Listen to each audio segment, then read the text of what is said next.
Two fintech giants, trusted around the world and ruling the payments in India. One big question: which one really delivers? On the left, PayPal, the globally recognized payments leader. And on the right, Razorpay, India's payment powerhouse. Let's skip the buzzwords and get to the real stuff. Each category earns points, and at the end, you'll see exactly who comes out on top. The result might not be what you expect.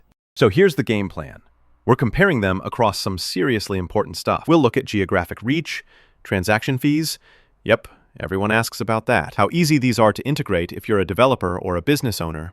Security and trust, because honestly, who wants to risk their money? The actual payment methods you get, user ratings, plus whether these fit different types of businesses. Every angle covered. Ready? First up, geographic reach. PayPal absolutely crushes it here. I mean, it's accepted in over 200 countries, supports more than 100 currencies. That's wild reach. The only catch? If you're operating in some developing areas, you might hit a snag with adoption. Now, Razorpay. For India, it's like the local champion. Super optimized, works nearly everywhere in the country, but honestly, outside India, you're not really going to find it. So, no contest, the winner here is PayPal. Next, the one that always gets folks fired up, transaction fees. PayPal's got no monthly fees for the basics, but yeah, their per transaction stuff kinda steep. You'll see around 2.9% for domestic, 5%-ish for international, and add on some currency markup. And those chargeback fees, ouch. Now, Razorpay, much more wallet-friendly within India. We're talking 2% plus GST for most payments.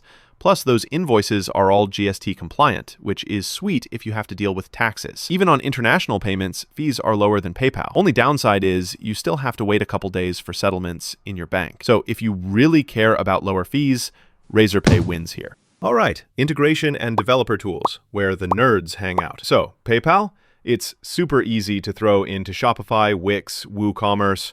They've got these smart buttons for fast checkout. Nice REST APIs and webhooks everywhere.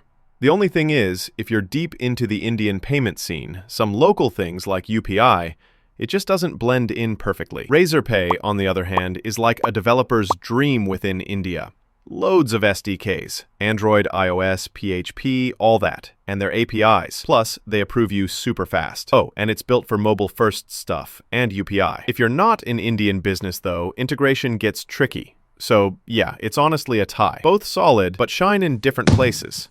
Quick fun fact, PayPal's been around since 1998, but Razorpay only launched in 2014. Yet somehow, Razorpay's already running things in Indian digital payments. That's a glow up. Time for security and trust. PayPal brings the heavy artillery here.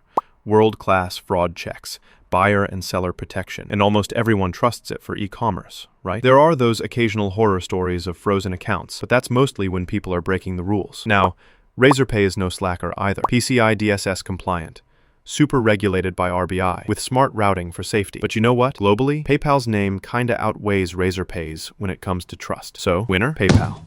Payment methods. PayPal gives you the classics: cards, PayPal balance, bank transfers, buy now, pay later. But if you need UPI or Indian wallets, it's basically a no-go. Razorpay, that's their secret weapon.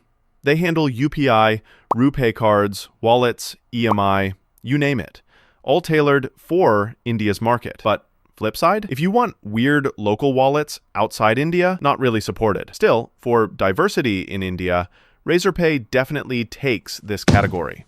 User ratings. Who actually likes using these? So PayPal's got super high marks from global merchants and freelancers, although not everyone loves their customer support. Razorpay? Indian businesses rave about it, especially for handling payments locally. Main gripe is sometimes slow or not so great help from support. The numbers are close, but PayPal edges out with slightly better ratings overall. Business fit and versatility. This is kind of cool because both are actually great in their own ways. PayPal is just universal. Perfect if you're freelancing, running an SMB, going global, or on a marketplace. But if you're just doing India stuff, honestly, it might be overkill. Razorpay is tuned for India. Awesome for startups, small businesses, or big enterprises who live in that Indian market. Plus a bunch of cool features like Smart Collect and instant activation. But if you want to sell outside India, it can't do it all. On balance, I call this a tie. Just stepping back, if you actually plot these scores on a radar chart, it's pretty eye-opening. PayPal just dominates when it comes to going global and trust. Razorpay looks super strong on fees, integration for Indian businesses, and payment options. Almost like, what do you value most? So, bottom line, if you're gunning for international reach, trusted cross-border payments, or you just want everyone, everywhere to be able to pay you, PayPal's the move. But if you want something modern, affordable, and basically tailored for how India pays in 2025, Razorpay is built for you. Pick what matches your business best. If this helped, maybe you share it with your team, or hit follow. Dead simple. I've got more practical side-by-sides for other digital finance tools coming soon, so stick around.